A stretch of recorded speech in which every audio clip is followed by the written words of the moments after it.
2, 1.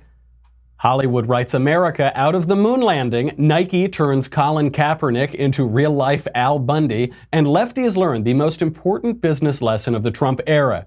Get woke, go broke. Then, Steve Bannon is disinvited from the New Yorker conference. Oh no! Democrats scrape the bottom of the barrel for 2020. Politicians politicize John McCain's funeral. And I explain Sarah Silverman's own joke to her.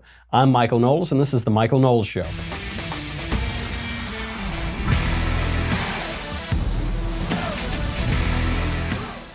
You've probably noticed something really horrible. I was so excited to get here today. There is so much to talk about that I forgot my Rachel Maddow glasses. I can't find them. I don't know where they are. This obviously is the source of my power. I can now no longer read Donald Trump's tax returns and find out that he really paid taxes. I can't spread fake news quite as easily as I once did. So I don't know. We're going to be flying by the seat of our pants today, but hopefully they turn up and I get all of my powers back before we get to a lot of news, because we got a lot to talk about, and the left is learning a wonderful lesson. Get woke, go broke, filling up my Tumblr by the second.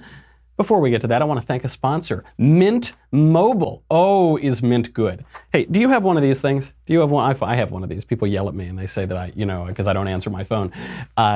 Mint is now makes cell phones so much easier and more affordable to use, because you know what happens. You go to the big cell phone company, you sign up for their plan, and they charge you $1 zillion a month for unlimited data, and the bill is always twice as much as you signed up to pay.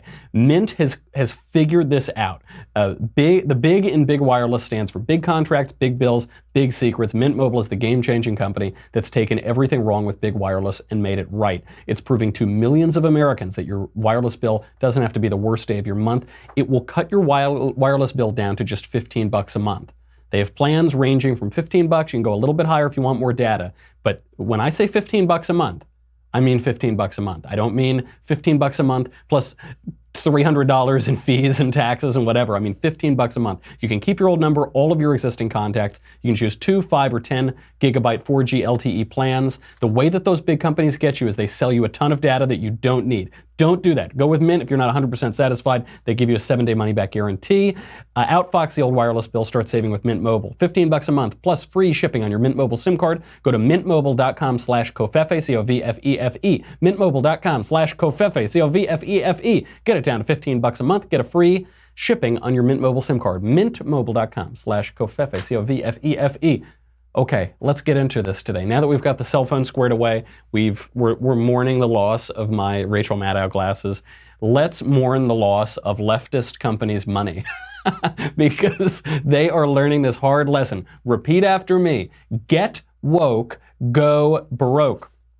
The first guy that's learning about this is the CEO of Nike right now. Because you might have heard Ryan Gosling angered half of the country over the weekend by writing the American flag out of the moon landing and defending that decision.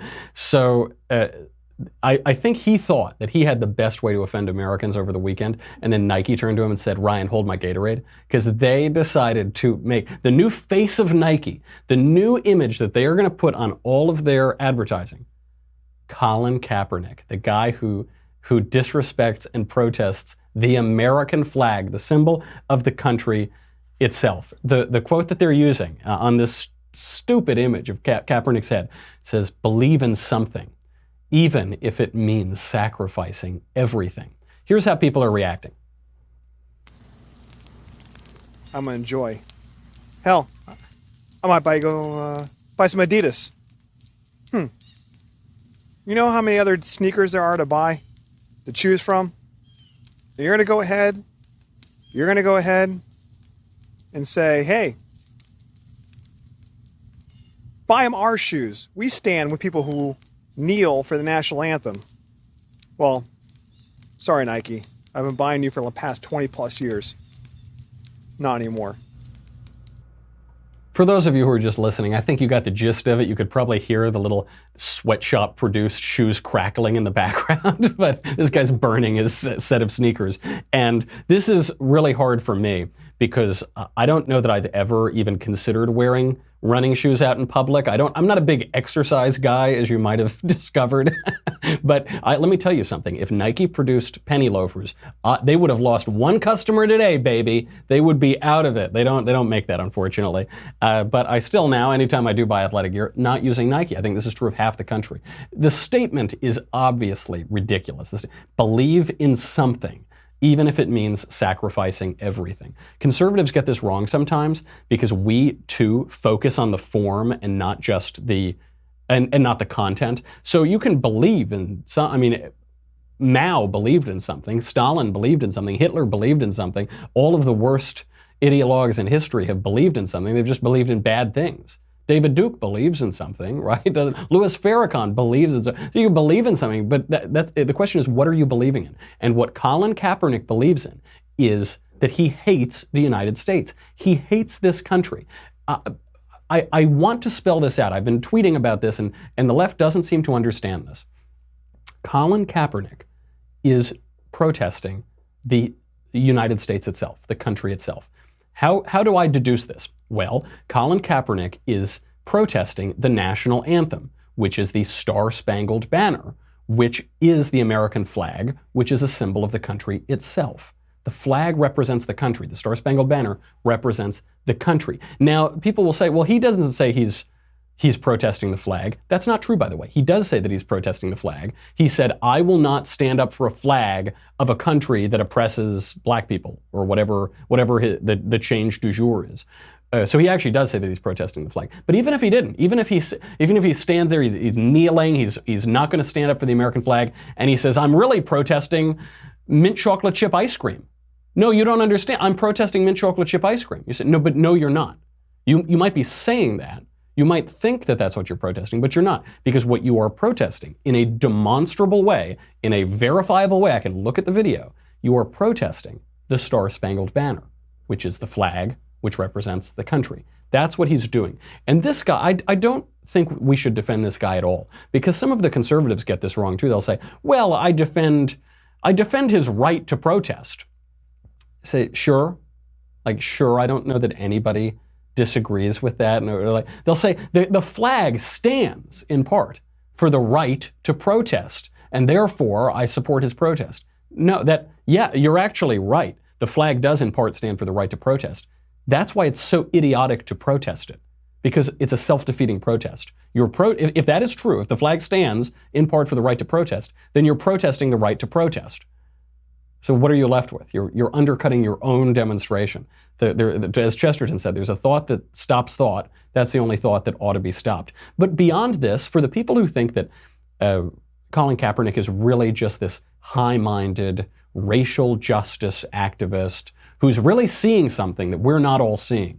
Beyond the statistics, he's really seeing a de jure or de facto policy of discrimination against black people by the police department. If that's really what's happening,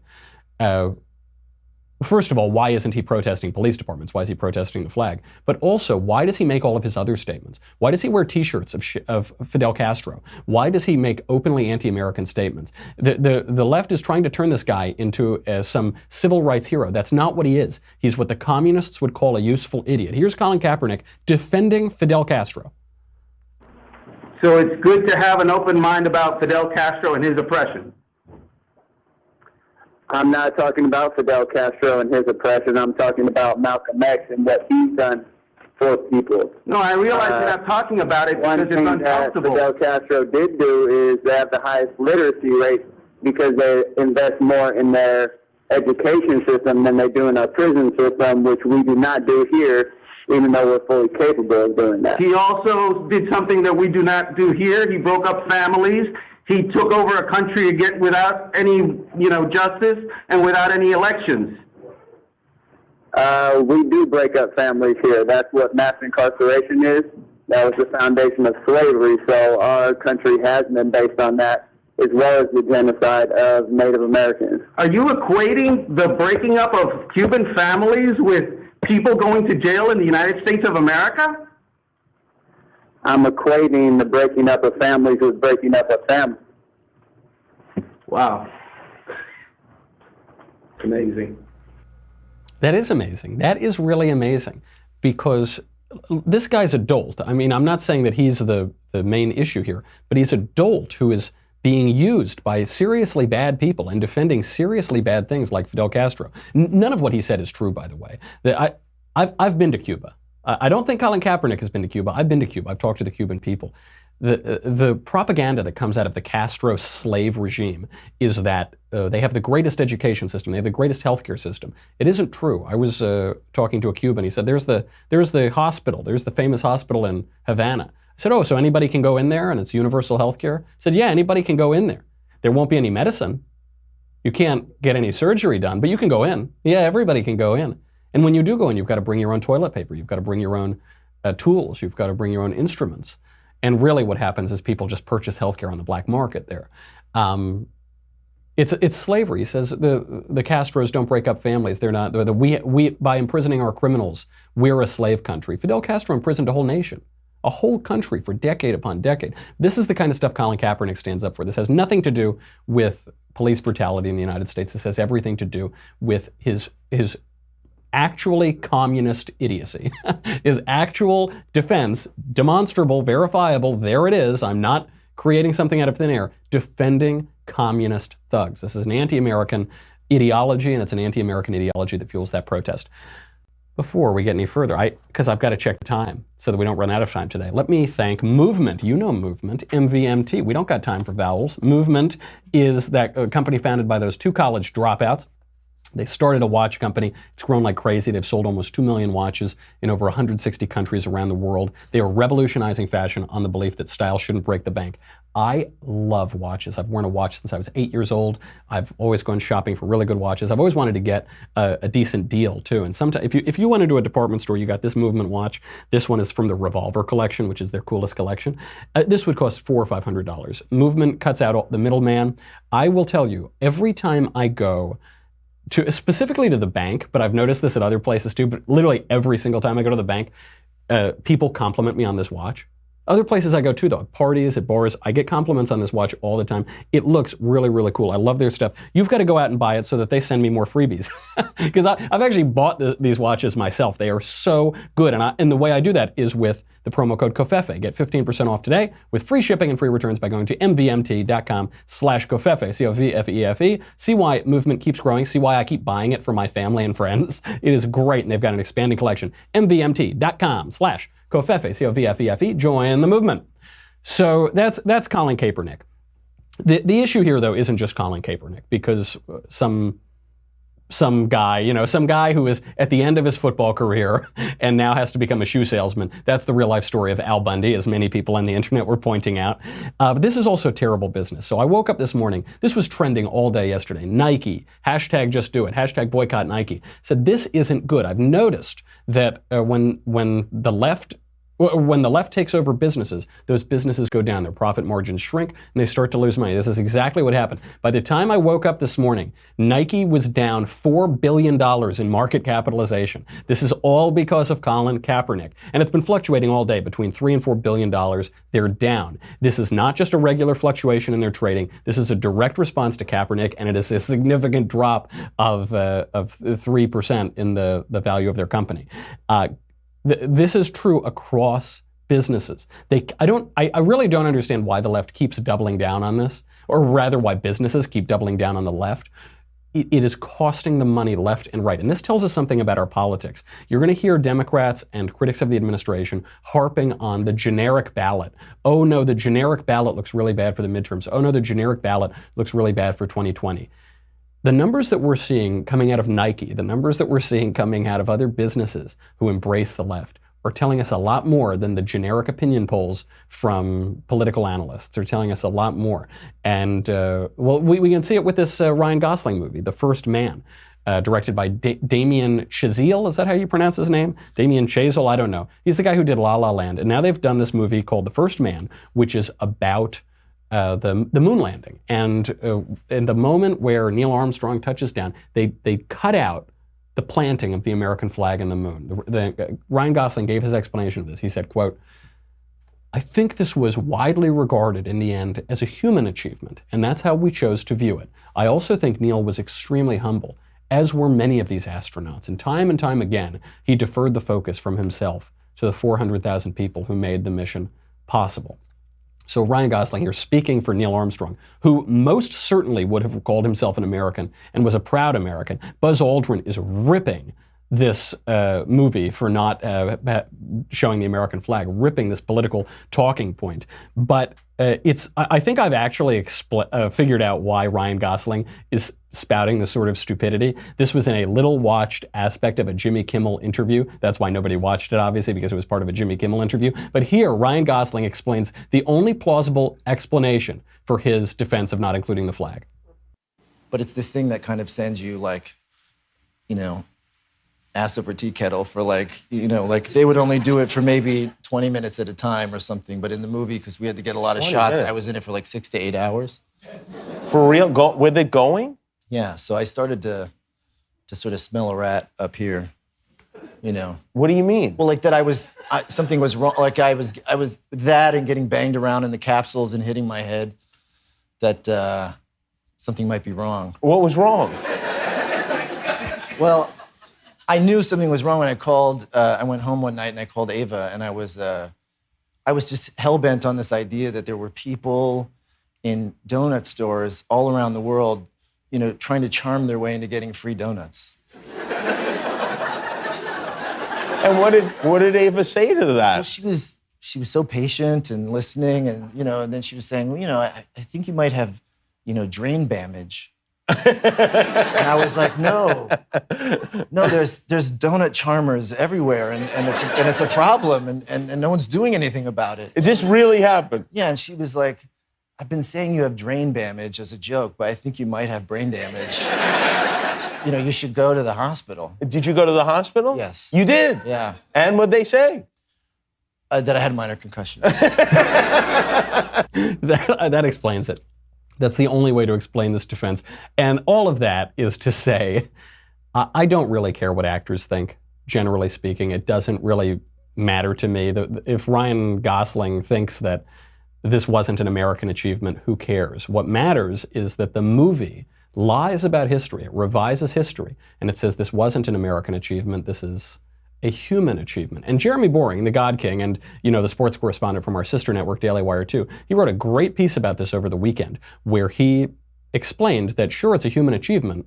America is the human achievement. All of the great achievements of the last 200 years have come from the United States. They've come from the United States because the United States itself is a magnificent human achievement, an achievement of freedom, of the body politic, of the way that free markets and free ideas and free thought and the Anglo-American inheritance of free politics has allowed unbelievable developments in science, even art, even the art that Ryan Gosling is allowed to take part in. That's certainly true. It's a human achievement, but it's a human achievement done by particular humans in a particular time by a particular country, and that's America. They want to wash over that. But when you abstract to beyond what actually happened, when you try to create this generic abstraction, you lose all of the things that actually happened. And the issue here is the audience. Because actors, I say this, I've acted before, in indie movies and plays and things like that.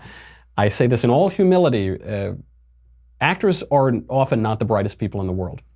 My old acting teacher, one of the great acting teachers, he's been around for 70 years probably at this point teaching, he would say that actors have to become gullible fools. You have to become a gullible fool. That's not a knock on actors. It's because you need to be so receptive to imaginary circumstances and live truthfully in imaginary circumstances. So we don't expect our actors to be able to, lecture on aspects of history or philosophy or whatever. The classic image you have is of the sort of dumb actor. There were plenty of smart actors, by the way. I know a lot of them out here. I won't name them. Other than James Woods is so out there on Twitter, I'll say he's very smart. I mean, he went to MIT, I think. I won't name the other smart actors I know because they'll probably lose their careers by virtue of having any association with me. But James Woods has already lost his agent, so that's fine. But the trouble here is the audience, because about half the country is going to eat this up. About half the country believes what Ryan Gosling is saying right now. And look, fortunately, probably half the country doesn't believe that, which is why I can't imagine this movie is going to do very well. It's certainly not going to hit its expectations. There are going to be a lot of people so turned off by this that Go Woke, Go Broke is almost certainly going to affect them as well. But even then, what if their thought is, because one of the explanations for this is that they want to be able to sell it overseas. They don't want to offend the foreign markets by making this about planting an American flag, and so they're not going to put it in there. That is a good argument for nationalism. If we are so dislodged from our bonds of loyalty to our own country, this wonderful country of ours, the greatest country in the history of the world, the most prosperous, the most generous, the most charitable country in the history of the world, if we're so divorced from our bonds of loyalty to that country because we want to make a buck in China, that is a good argument for nationalism. That's actually an argument against unfettered free trade. That is, there is something really that's lost by this. We're going to be talking to the political philosopher Yoram Hazony, I believe, next week about his new book, The Virtues of Nationalism. But this is a good argument for that. We saw this in 2006 with that Superman movie when they replaced truth, justice, and the American way with truth, justice, and all that other stuff. So that's so horribly offensive. But it's going to affect this movie, mark my words. Get woke, go broke. This has happened for every company that's touched it. Facebook and Twitter. For the first time ever this year, Facebook saw a decline in its daily usership. For the first time, Twitter saw a massive decline in its monthly usership. Why is that? All of those numbers coincided with the mass censorship and denigration of conservatives, suppression of conservative ideas on those platforms. When you start picking a side, when you start alienating half of the country, you're going to lose money. That's no coincidence. Same thing happened with the NFL, happened with a lot of other people before we list all of the examples of getting woke and going broke. I'll tell you how to not go broke in this age of ours, and that is by developing your skills on Skillshare. You know how much I love Skillshare. It's the online learning platform with over 20,000 classes in business, design, technology, and more. You can take classes in social media marketing, illustration, data science, mobile photography, creative writing, you name it, they've got it. These are terrific classes. When you're trying to deepen your professional skill set, start a side hustle, or just explore a new passion, Skillshare is there to keep you learning and thriving. This is the advice that especially people who are younger, who are just entering the job market, who are about to enter, sometimes people ask, they say, how do you get into doing what you're doing? And I say the key is not writing a book. But if you're not like me, if you can't not write a book and get into it, you need to have a lot of skills because you just need to be able to supply what the employer is demanding. And that isn't just some major in college. I use this thing a lot. You should use it too. Because I don't really care about technology that much. So when I want to hone up on that, I go to Skillshare. Skillshare has excellent classes on this. You can access it right away. And don't say I never did nothing for you. You can get 2 months of Skillshare for just 99 cents. This is a special offer just for my listeners. 2 months for 99 cents. Skillshare is offering the Michael Knowles Show listeners 2 months of unlimited access to all of it for just 99 cents. So what you can do, if you're a real cheapskate, you pay the 99 cents and then you take all 20,000 classes and then you're done. You don't have to do it anymore, but you're going to want to keep going. Sign up, go to Skillshare.com/Michael, M-I-C-H-A-E-L. Go to Skillshare.com/Michael, M-I-C-H-A-E-L. Start your 2 months now. Skillshare.com/Michael. Other places that have learned to get woke, go broke are the NFL. The NFL's ratings were down 8% in 2016. In 2017, they were down an additional 10%. I wonder why. I wonder why. This corresponds exactly to the timing of the Colin Kaepernick protest. And Nike apparently saw that and they said, wow, the NFL has managed to turn off virtually all of their audience by promoting this guy. We should get him to be our spokesman. That's we're making too much money. We got to start hemorrhaging money. How about the Oscars? When the Oscars became this political left-wing gab fest, last year the Oscars ratings were down 19%. They were down 19% over the previous year, which was a 9-year low. How about CNN's ratings? Good. Is anybody watching CNN? No. CNN is down 25% now year over year in prime time. And you got to remember, they're on in every airport in the world.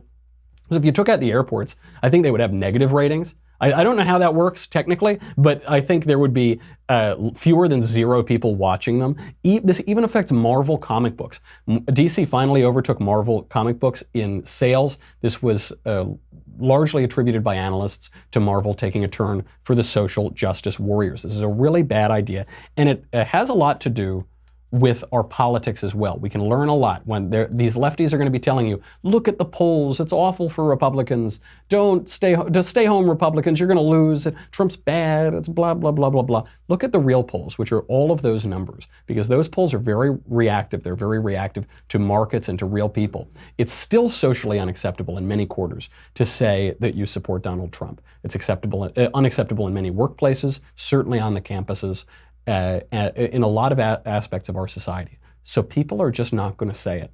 But I'm telling you, this guy has not lost votes. He's only gained votes. And you're seeing this reflected in markets, and you're seeing it in our politics. So today we had an early hearing for Brett Kavanaugh to be confirmed to the Supreme Court. Look at how the Democrats behave themselves. Here's Chuck Grassley, the Republican, trying to hold these confirmation hearings. Good morning. I welcome everyone to this confirmation hearing on the nomination of Mr. Chairman. Brett Kavanaugh Mr. Chairman. to serve as Associate Justice. Mr. Chairman, I'd like to be Supreme Court recognized of the for a United question States. before we proceed. Regular order, Chairman. Mr. Chairman, I'd like to be recognized to ask a question before we proceed. The committee received just last night, less than 15 hours ago, Mr. Chairman, regular order. 42,000 pages of documents that we have not had an opportunity to review or read or analyze. You're out of order. I'll proceed. We cannot possibly move forward, Mr. Chairman, I with this extend a hearing. very warm We welcome have not to been Judge given an Kavanaugh, opportunity to have a meaningful his wife, hearing on Ashley. this nominee. their two daughters. Mr. Chairman, Their I extended agree with my family and colleague, friends. Senator Harris. Mr. Chairman, Judge we Kavanaugh's received many law 42,000 clerks documents that we haven't and been able everyone else to joining us review last today. night, and we believe this hearing should I be know this is an postponed. exciting day for all of you here, and you're rightly proud Mr. Chairman, of if we cannot be recognized, I move to adjourn. the American people. Mr. Chairman, I move get to adjourn. hear directly from Judge Kavanaugh later this afternoon. Mr. Chairman, I move to adjourn. Mr. Chairman.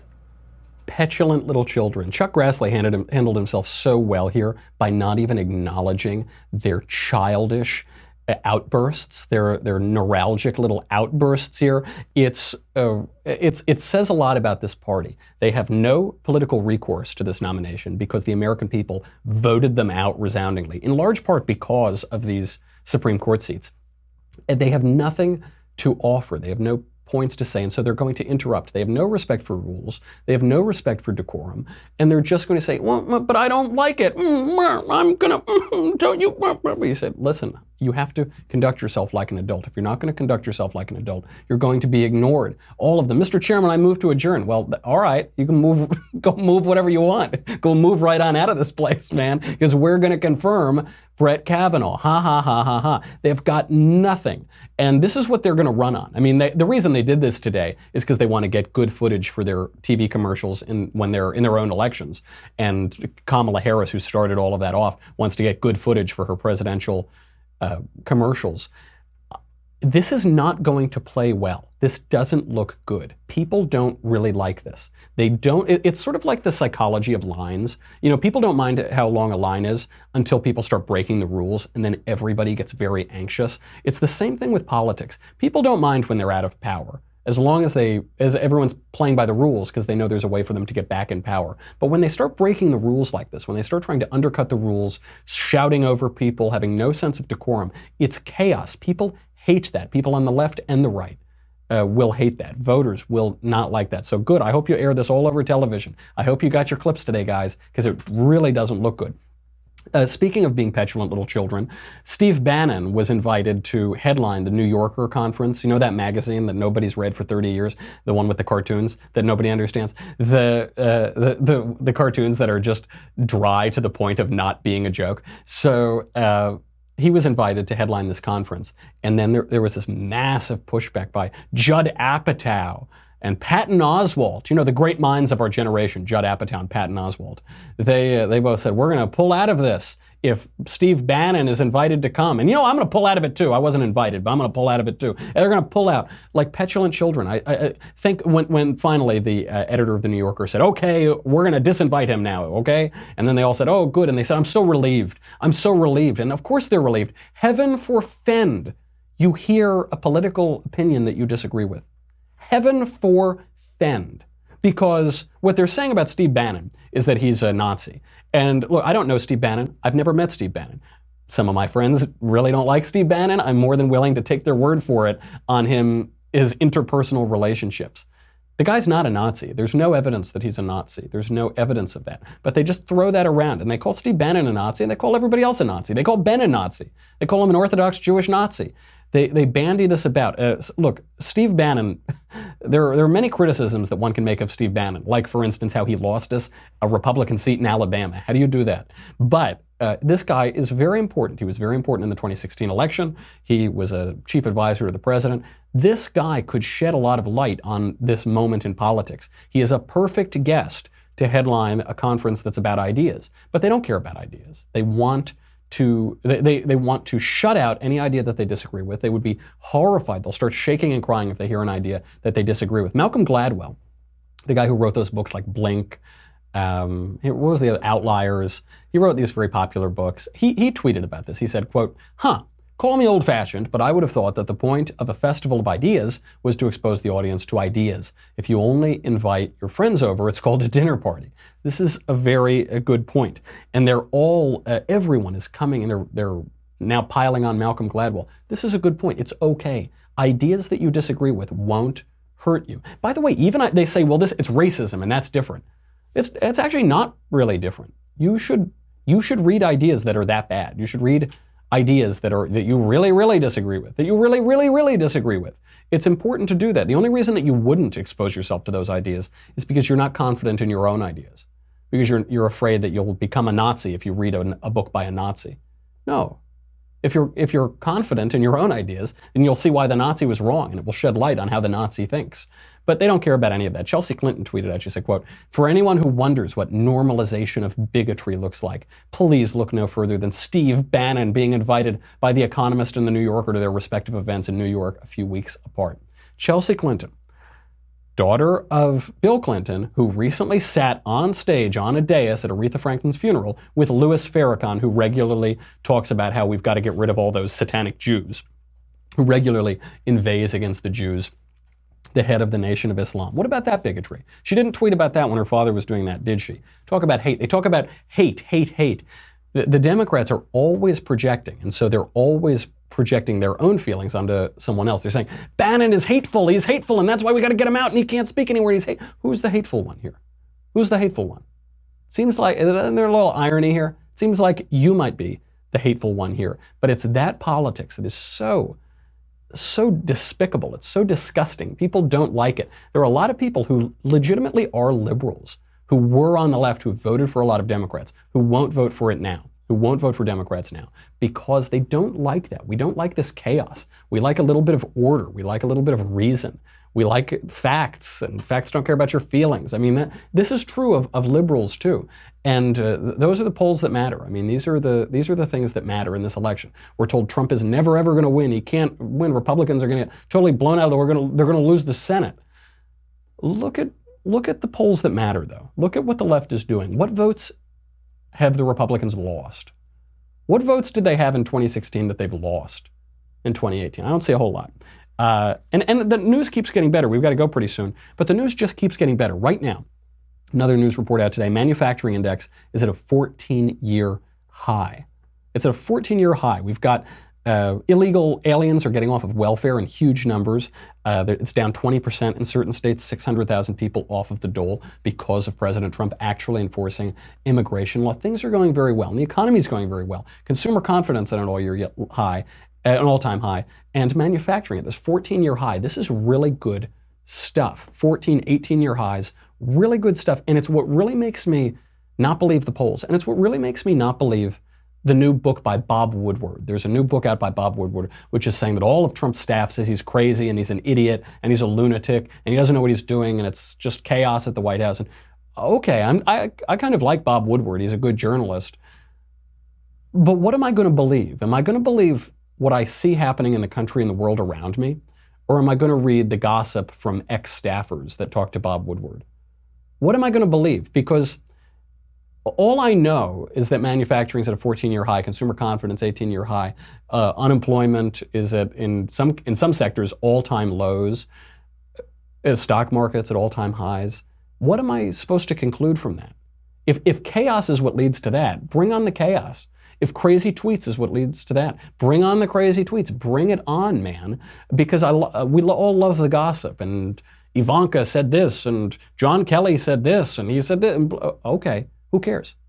I don't care about any of that. I care about what's happening in the country and the world, and what's happening is very good stuff. And that's what the American people care about. That's why poll after poll show they don't care about the Russia investigation. They don't care about Bob Mueller. They care about what's happening in their country. Economically, politically, and culturally, but they care about what's happening in their country that they can see. And what we're seeing is good stuff. So we got to get to what this means for the elections. We got 2 decrepit old Democrats who are declaring, or all but declaring, that they're going to run for office. Before we do that, I got to say goodbye to Facebook and YouTube. I'm sorry, I don't want to do it, but I have to. We still have a lot to get to. I want to talk about John McCain's funeral, politicians politicizing the funeral. I also want to explain Sarah Silverman's joke to her, because she doesn't seem to understand it. She tweeted at me that she doesn't seem to understand it. So I'll explain it to her. Before all that, though, you're going to want to get the Leftist Tears tumbler before Nike's stock falls even more, because then you're not going to be able to contain it. You're not going to be able to swim to safety if you don't have the Leftist Tears tumbler to contain all of that. So go to dailywire.com right now. Get the Colin Kaepernick edition. Believe in something, even if it means drinking all the leftist tears. Believe in just do it. Just go to dailywire.com. Just do it. We'll be right back.